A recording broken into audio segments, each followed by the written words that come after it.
What's going on, you guys? Like to welcome you guys to the channel. It's your boy Big Dog back with another one take review. Today we got the season finale review for Cloak and Dagger season 2. Thought this was a really good season finale, and I thought it had some very good promises and stuff that I think we're all looking forward to in the future.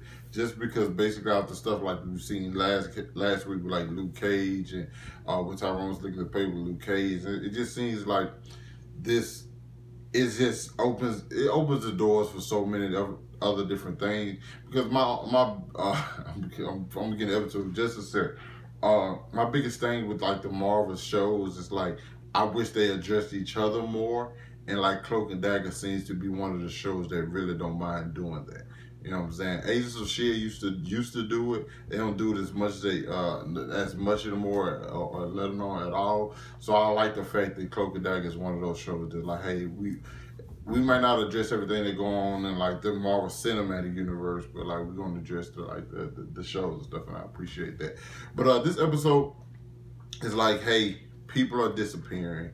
Andre's taking everybody out, and like when the whole thing about it, because when you watch, you kind of like, well, what's really the big issue with this? You know what I'm saying? I get that you have to save people here, and he's basically kidnapping people. It's kind of like similar from what he's been doing his whole life. Or well, not to say his whole life, but ever since like, he got his powers, basically kidnapping people and like, you know what I'm saying, taking away all their hopes and stuff. So it's basically what he's doing, just on a bigger scale. At first, it was just the girls in like the hotel, turning to prostitutes and stuff like that. Now he's just taking everyone, and it's just like, because all for him, for his enjoyment. You know what I'm saying? Or for him to be all right. You know what I'm saying? To get rid of his headache. You know what I'm saying? To stop his pain. And so it's like Tyrone and Tandy have to stop him, you know what I'm saying, in some way. And so in his mind, he thinks, hey, I'm going to break them with what, you know what I'm saying, I possibly can. He brings Tyrone, he brings out their worst enemies. Tandy's being her father, Tyrone being like a better version of himself. Yet he doesn't realize like I don't think he realized how strong connection those two have and how strong those two actually are as people just in general. Because for one, they always have each other's backs. And so even though they're like at first when they're fighting their own demons, it was tough. It was hard for them to get it done. You know what I'm saying? They couldn't quite do it. But then when they switched places and Tandy was going up against the evil version of Tyrone. Well, I guess was he evil? I guess you could say the evil version of Tyrone. And when Tyrone was going up against Tandy's father, it's like, because Tyrone really was beating the hell out of Tandy's dad. I don't know if like he must have did something too. He been had that on his mind. I guess because it's like, hey, this person hurt my friend, so I really want to get back at him.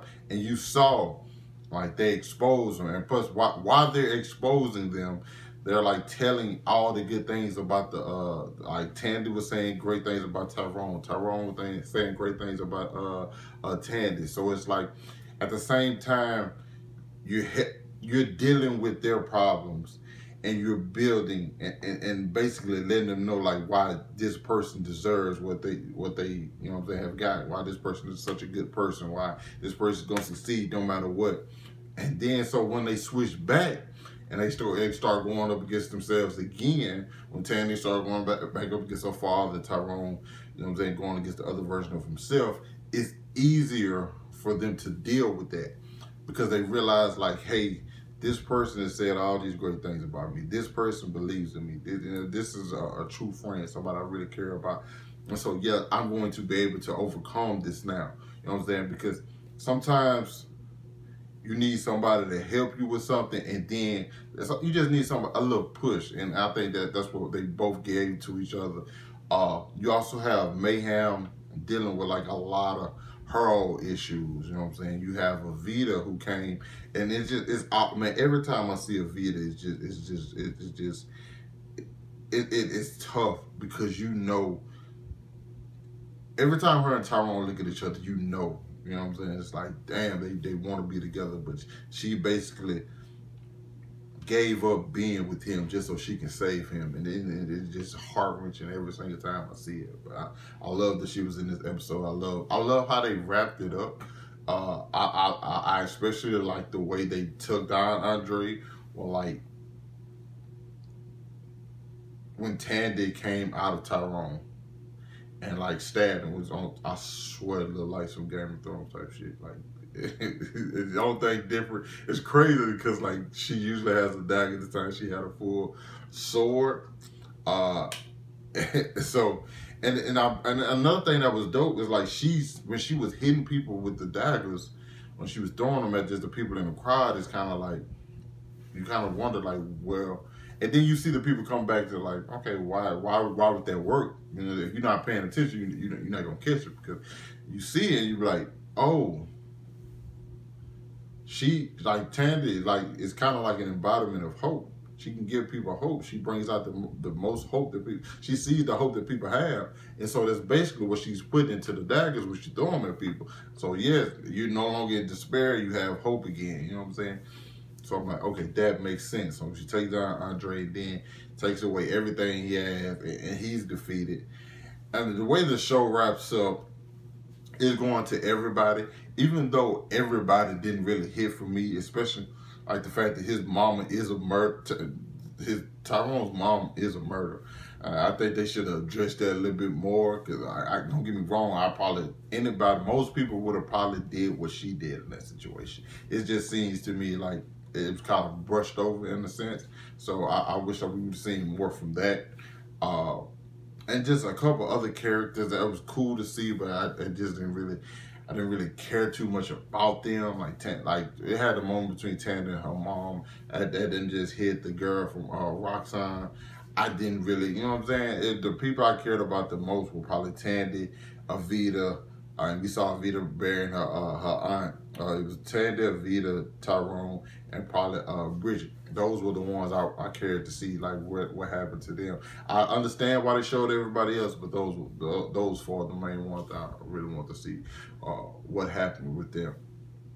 The episode ends with like them getting on a bus, and I think all of us can agree that it's time for the Runaways crossover. Like, damn, it's time for Cloak and Dagger to cross over with the Runaways. I think the actor who plays, God, I can't think of his name, but he was talking about he wanted to cross over Cloak and Dagger. It's the guy who plays the kid with the afro. It's the black dad. I can't think of names right now. He was talking about he would like to like cross over with like Cloak and Dagger because I feel like those shows feel like so similar to each other. So I feel like they would be the best ones. And it seems like that's where they're going because they reading the paper. They talking about a girl washed up on the shore and but they never said the city. But you know from season 1 of Runaways that's what happened. The girl washed up on shore, you know what I'm saying? Kids got blamed, and boom, that's how you get everything. So I think they get on the bus to go to Los Angeles, and I think we can get that amazing crossover that we've been looking forward to. Also, I think the love between the two is slowly becoming more than just a friendship, and I think we're gonna finally get to that classic Cloak and Dagger relationship in season 3. I wouldn't mind if it even gets there. Not gonna say like early in the season. I would rather it get to that at like the end of season 3 because I feel like that's a pretty big payoff. You know what I'm saying? And I feel like it's something that's been built upon it'll be built upon for 3 seasons by then. So it's like it'll actually hit harder when, let's say, in a moment or something they kiss or something. That moment will have a bigger effect on people. I love it. Overall, I enjoyed it. Really, really looking forward to season 3, and I'm hoping we get this Runaways crossover some kind of way. Just Freeform, Hulu, somebody make it happen. Marvel, make it happen.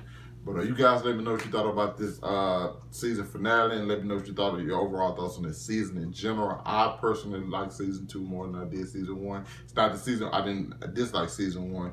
It's just I think season 2 was just better on different scales, you know what I'm saying? And I like the story in season 2 just a little bit more. Once again, thanks. Catch up with you guys later.